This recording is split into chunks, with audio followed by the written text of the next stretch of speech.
Welcome everybody to a review of another film released by Radiance Films, and this is The Iron Prefect, also known as I Am the Law, from 1977. So yeah, this is directed by Pasquale Squateri, who I've not seen anything else from before, but definitely will be after seeing this film. So yeah, it clocks in at 118 minutes long, is a drama, stars Giuliano Gemma, who was in the likes of Tenebrae, the Dario Argento Giallo, which is an amazing film. He was also in A Pistol for Ringo and The Return of Ringo, two films that were released by Arrow Video as a double discer, or a double film release, and yeah, he was excellent in those as well. The Return of Ringo actually being the better of the two films, as well as Day of Anger alongside Lee Van Cleef. Also stars Claudia Cardinali, who was also in Once Upon a Time in the West, a fantastic spaghetti western by Sergio Leone. Fitzcarraldo, directed by Werner Herzog, the original Pink Panther, The Professionals, and Escape to Athena. So yeah, Palermo, Sicily, November 1925 is the setting. Cesare Mori is the new prefect of the city, soon to be known as the Iron Prefect.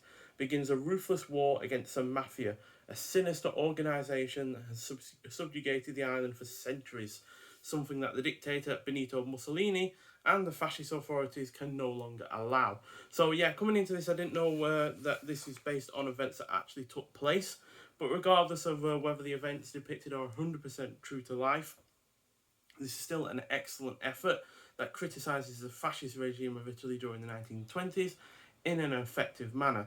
The cast is also great, with Gemma making for an extremely effective lead character, and it's through him that you see practically all of, if most of, the events of this film, and you certainly see him going from being a loyal servant to the state to slowly being changed into someone that's a bit more, you know, critical of the state.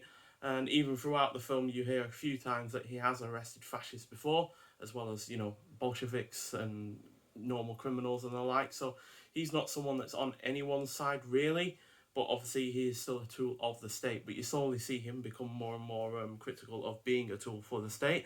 And yeah, it is well paced. The cinematography is on point.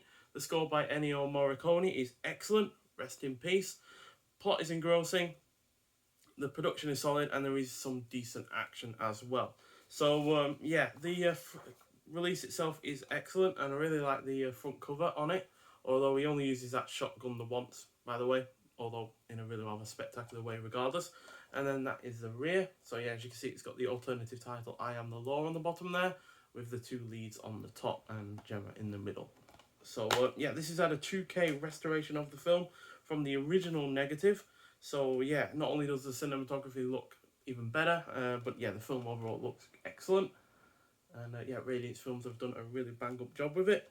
So yeah, you can see the reverse cover there, which is decent, but I certainly prefer the one that Radiance Films have come out with, which is again a case, because they also did that with the Hotspot, which yeah, I definitely preferred their version of the artwork. So yeah, as per usual, we get these little things that go over the normal cover, which you can throw away if you so wish, but I certainly do not, especially if you want to have it in the new artwork, because it has no information on the back, whereas this obviously has a lot of that information on it. So yeah, it's well worth keeping. And yeah, in terms of extras on the actual disc, you've got the Italian and English audio options.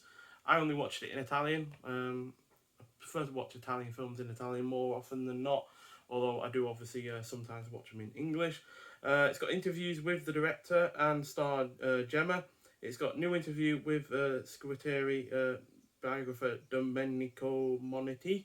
You got Alex Cox's appreciation on Gemma and the film. You got the original trailer, and you got newly translated English and subtitles for the deaf and hard of hearing as well. Plus, you get a really rather nice booklet as well, which has a shot from the film on both and the front. So yeah, that's nicely done.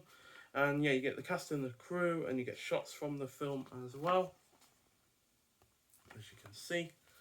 Oh, slightly bent it there. But yeah, in the actual film, in the booklet itself, you've got Fighting the Mafia in Fascist Italy, Squateri is the Iron Prefect, and the historical memory of Caesar Mori. So apparently this downplays a little bit of Mori's fascist tendencies, which is why I'm not wholly fussed that he's not 100% akin to what happened in real life, because I feel then you wouldn't have had a lead character you can somewhat sympathise with.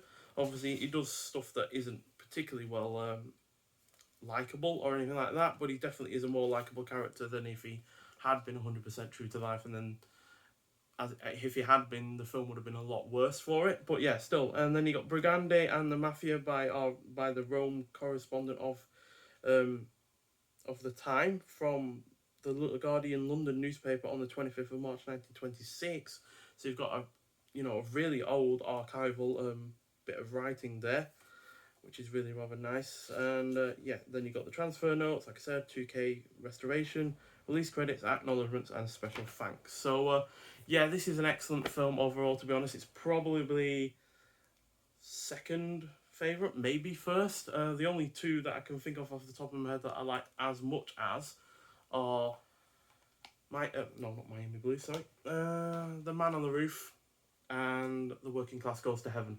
But all three films are very different, and they've all got their own plus points and minus points. So this is my 7th film now from Radiance Films that I've reviewed. Obviously, I've also reviewed the Fun City editions, Married to the Mob and Walking the Edge and Cutter's Way. But these are the main releases that I have now reviewed from Radiance Films. So there is one more to review that I'm not going to show off quite yet, although I did somewhat mention it in the previous review that I did for the Hotspot. But yeah, this is still a really, really good effort, and it's again another film from Radiance Films that I highly recommend watching. They've not put out any film that I've hated so far. Even the Fun City editions were on the whole rather solid. So looking forward to what else they're going to be bringing out. Obviously, we have the Franco Nero box set on the way. We also have a comedy Italian box set on the way as well, and a whole host of other ones. We got a Vincent Price film coming out, Scream Again, or Scream and Scream Again, I think it's called, which is a horror film from with Vincent Price in it that I rather enjoy. So they've got plenty more on the way, and I'm really, really glad I got the half-year bundle, because even though not all of these are included, obviously the Hotspot and the Iron Prefect and the next film I'm going to review from them are included, but the previous ones were not. But even so, the half-year bundle is going to be well worth the price. So nonetheless, thank you for watching. If you've seen the Iron Prefect before, I'd like to hear your thoughts on it. But I'll see you in the next one. Bye.